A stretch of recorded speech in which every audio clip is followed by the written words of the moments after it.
আজ সকালে কি রান্না করব চিন্তা করতে করতে দেখো ফ্রিজটা খুলে দেখলাম অনেকগুলো কাঁকরোল আছে আর ডাল আছে। এবার আমাদের না ডাল করলে দুদিন হয়ে যায়, অত ডাল কেউ খায়ও না, তো দেখি ডাল করলেই বেশি হয়ে যায়। তো ডালের সঙ্গে কাঁকরোল ভাজবো আর রুটির সঙ্গে তো একটা তরকারি করতে হবে, তাই ভাবলাম ঢ্যাঁড়সের তরকারিটা করি। আর তো কালকের দিনটা গেলেই পরশু দিনই বাজার হবে, তো কাঁকরোল ভাজা, ঢ্যাঁড়সের তরকারি আর ডাল আছে। গত শনিবারও থোড় এনেছিল, সেই থোড়গুলো আর করা হয়নি, মাও ছিল না, তো আমিও করিনি। আমি ভাবলাম মা এলে বরঞ্চ করব। তারপর থোড়গুলো নষ্ট হয়ে যাচ্ছে বলে আমি কালকে কেটে আর থোড়টাকে সেদ্ধ করে রেখে দিয়েছিলাম, সেই থোড় ভাজাও হবে আর মাছ তো হবেই।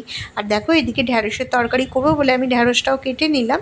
ঢ্যাঁড়সটা ভাজা হয়ে গেলে তারপর আমি এটা শুকনো লঙ্কার 5 ফোড়ন দিয়ে, যেমন জলখাবারের তরকারি করি রুটি দিয়ে খাবার জন্য, তরকারিটা আমি বসিয়ে দেবো। আর তারপরে কাঁকরোলগুলো আমি কেটে নিলাম। আর কি বলো তো, আমি মা যখন মানে মায়ের শরীর ঠিক থাকলে মা কেটে দেয়, তো আমার সুবিধা হয়, কিন্তু মায়ের শরীরটা ঠিক নেই, মানে শাশুড়ি মায়ের, সেই জন্য আমি নিজেই সবজিগুলো কেটে নিচ্ছি। আর আমি রান্না করতে করতে সবজিগুলো কেটে নিই, ওটাই আমার সুবিধা হয়। আর এদিকে দেখো ঢ্যাঁড়সটা আমার ভাজা হয়ে এসছে। আর তারপর আমি তরকারিটা বসিয়ে আমি আটা মেখে নিলাম, রুটি হবে। আর মা আজকে বললো যে আমাকে রুটিগুলো বেলে দেবে, কদিন পারিনি রুটি বেলতে, শরীরটা খারাপ ছিল বলে। আর টমেটো কেটে আমি তরকারিটা বসিয়ে দিয়েছিলাম। তারপর মা বলল বলে আমি আটাটা মেখে রেখে দিয়েছি, তো মা যখন রুটিগুলো বেলে দেবে রুটি আমি সেঁকে নেবো। তো কাঁকরোলটা আমি ভাজতে দিলাম। আর কাঁকরোল ভাজতে অনেক টাইম লাগে, কিন্তু কাঁকরোল ভাজা খেতে না আমাদের খুবই ভালো লাগে। এদিকে দেখো ওই ঢ্যাঁড়সের তরকারিটা বসিয়ে দিলাম, আর এদিকে কাঁকরোলটা ভাজা হতে থাকছে। এখন অনেকটা টাইমের ব্যাপার, ঢাকা দিয়ে দিয়ে ভাজছি, ভাত হচ্ছে। আর একটু গুঁড়ো লঙ্কা দিলাম ঢ্যাঁড়সের তরকারিতে। আর দেখো ঢ্যাঁড়সের তরকারিটা হয়ে গেছে। ভালোই লাগে শুকনো শুকনো রুটি দিয়ে ঢ্যাঁড়সের তরকারি। তো এই তরকারিটা হয়ে যাবার পর আজকে আবার মাছটাও করতে হবে।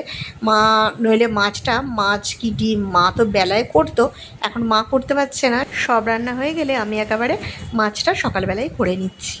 তো দেখো ঢ্যাঁড়সের তরকারিটাও আমি নামিয়ে রাখলাম।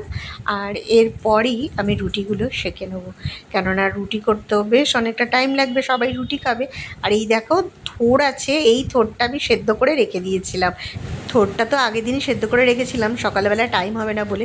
আর এই থোড় মোচা, এই নিরামিষ জিনিসে না খুব বেশি চিনি লাগে। আমি দেখলাম অনেকটা বেশ চিনি লাগলো, তবে থোড়ের মানে টেস্টটা ঠিকমতো এলো। আর আমার আবার বোন, মানে আমার পিসতুতো বোন আবার বললো যে দিদিভাই তুই এর মধ্যে একটু সাদা সর্ষে আর পোস্ত বাটা দিবি, খেতে কিন্তু খুব ভালো লাগে। আমি কোনো দিন দিইনি, সর্ষে লঙ্কা ফোড়ন দিয়েই আমি থোড়টাকে অন্য সময় ভাজি। তো আমি ভাবলাম একটু অন্যরকম যদি হয় একটু করেই দেখি।